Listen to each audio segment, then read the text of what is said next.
गुरु प्यारी सास संगत जी राधा स्वामी जी। संगत जी, ये साखी सिंगापुर में रहने वाली एक बुजुर्ग अम्मा की है, जिन्हें पता लगा कि इस बार बाबा जी सत्संग फरमाने सिंगापुर आ रहे हैं। तो ये बीवी बहुत ही खुश हो गई और इनके मन में भी बाबा जी के दर्शनों की चाह हो गई। और यह बीवी बाबा जी को बहुत मानती थी, लेकिन इसके जो परिवार में लोग थे बाकी के और इनके बच्चे थे, वह सत्संग सिमरन वगैरह में विश्वास नहीं करते थे। और जब इन अम्मा जी को पता लगा कि बाबा जी सिंगापुर आ रहे हैं तो बहुत ज़्यादा खुश हुई और इन्होंने सोचा क्या पता कब अगला मौका मिले ना मिले बाबा जी के दर्शन। जब बाबा जी अगली बार आए तब मैं दर्शन कर पाऊँ या ना कर पाऊँ, तो इस बार तो मैं बाबा जी के दर्शन कर ही लेती हूँ। तो इन अम्मा ने अपने बच्चों से कहा कि वह सत्संग घर उन्हें लेकर जाएं, लेकिन जैसे कि इनके बच्चे और बाकी के घर परिवार वाले बाबा जी को नहीं मानते थे, तो उन्होंने जाने से साफ मना कर दिया और काम का बहाना बना दिया। अम्मा बहुत ही ज़्यादा बुजुर्ग थी, वे बिना किसी की मदद के अकेले सत्संग घर तक तो नहीं जा सकती थी। और जब सबने मना कर दिया तो वह बहुत ज़्यादा उदास हो गई, क्योंकि वह काफ़ी समय से बाबा जी का इंतज़ार कर रही थी। और संगत जी, जब इंसान इस हालत में होता है कि उसके अगले पल का पता नहीं होता, तो वह यही चाहता है कि बस एक बार तो सद्गुरु के दर्शन हो ही जाएं। वह एक सच्चे सत्संगी से बेहतर कोई नहीं जानता कि हम अपने बाबा जी के दर्शनों का कितना इंतज़ार करते हैं। इस तरह अम्मा के दिल में भी अपने सद्गुरु के लिए बहुत प्यार था। अब बाबा जी भी इन बातों से अनजान नहीं थे।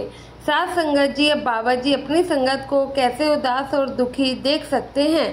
तो सत्संग शुरू होने से पहले बाबा जी अपने ड्राइवर को बुलाते हैं और उन्हें एक जगह का नाम बताते हैं और बाबा जी ड्राइवर के साथ अम्मा के घर पहुंच जाते हैं।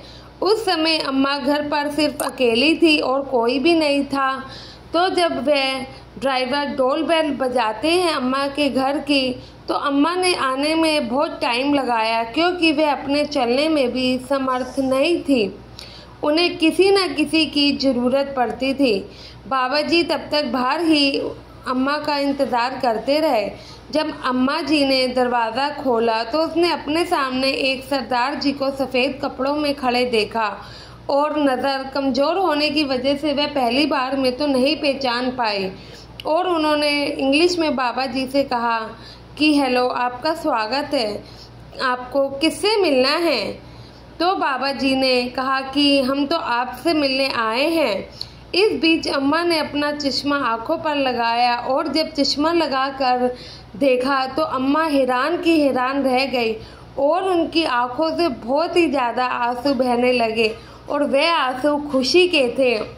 और ऐसा उन्हें लग रहा था जैसे कि वह कोई सपना देख रही हो। अम्मा सदगुरु के अपने सामने देखकर बहुत ही ज़्यादा हैरान थी, लेकिन बहुत खुश भी थी। हैरानी के कारण वह अम्मा जी नीचे ही बैठ गई और बहुत ही ज़्यादा रोने लगी। तो बाबा जी ने अम्मा को उठाया नीचे से और एक कुर्सी पर बिठाया। अम्मा जी ने बाबा जी से कहा, आज मैं बहुत दुखी थी कि मैं आपके दर्शन के लिए नहीं जा सकती। मैं जीवित होते हुए भी सत्संग घर नहीं जा सकती और आपके दर्शन नहीं कर सकती। ऐसे क्या फ़ायदा है ज़िंदगी का। वो ऐसी बातें सद्गुरु से कहने लगी।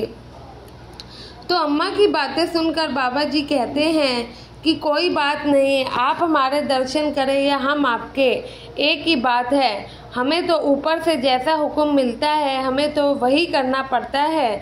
संगत जी, यहाँ बाबा जी के कहने का मतलब है कि हुजूर महाराज जी बाबा जी को जब भी कोई हुक्म फरमाते हैं तो बाबा जी उस जगह पर ज़रूर पहुँच जाते हैं। संगत जी, जब हुजूर महाराज जी गद्दी पर बैठे हुए थे तब हजूर महाराज जी भी देहरादून में सत्संग के लिए गए थे। सत्संग के बाद एक बूढ़ी अम्मा जिसकी उम्र 85 साल होगी और महाराज जी भी उन्हें अपने दर्शन देने पहुँचे थे, क्योंकि वह अम्मा भी लंबी बीमारी के कारण सत्संग नहीं जा सकती थी। और सद्गुरु अपने दर्शन ऐसी संगत को जरूर देते हैं जो कि बाबा जी तक पहुंचने में सक्षम नहीं होते हैं, क्योंकि बाबा जी जानते हैं वे संगत भी सद्गुरु से कितना प्यार करती हैं और कितना बाबा जी के दर्शनों के लिए तरस जाती हैं।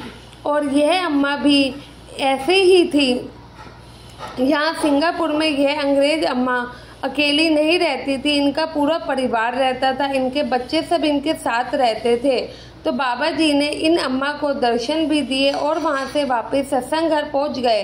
साथ संगत जी, हमें लगता है बाबा जी को भला हमारी क्या ही पड़ी है।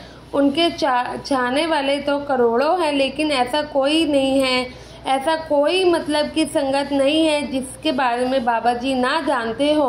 बाबा जी अपनी संगत को नामदान भी देते हैं और बाबा जी के जितने भी बच्चे हैं ना, बाबा जी सबका ध्यान रखते हैं। उन्हें पता है कि उनका कौन सा बच्चा किस लायक है और कौन सा बच्चा क्या कर सकता है और उनको अपने किस बच्चे के लिए क्या करना है। इसलिए उन्हें हमें किसी बात के लिए बताने की ज़रूरत नहीं है, ना कभी उनसे हमें कुछ मांगने की ज़रूरत है।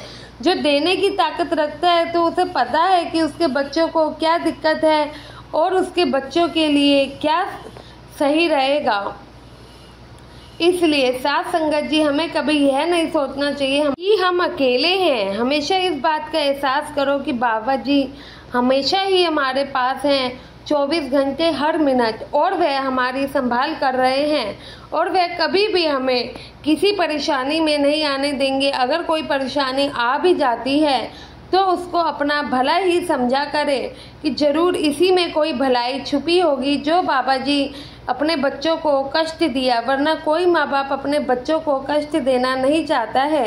साथ संगत जी, इसी के साथ आपसे विदा लेते हैं। आशा है आप संगत के अपने इस चैनल को सब्सक्राइब करना नहीं भूलेंगे और कमेंट में राधा स्वामी भी ज़रूर लिखेंगे। गुरु प्यारी साथ संगत जी, आप सभी को राधा स्वामी जी।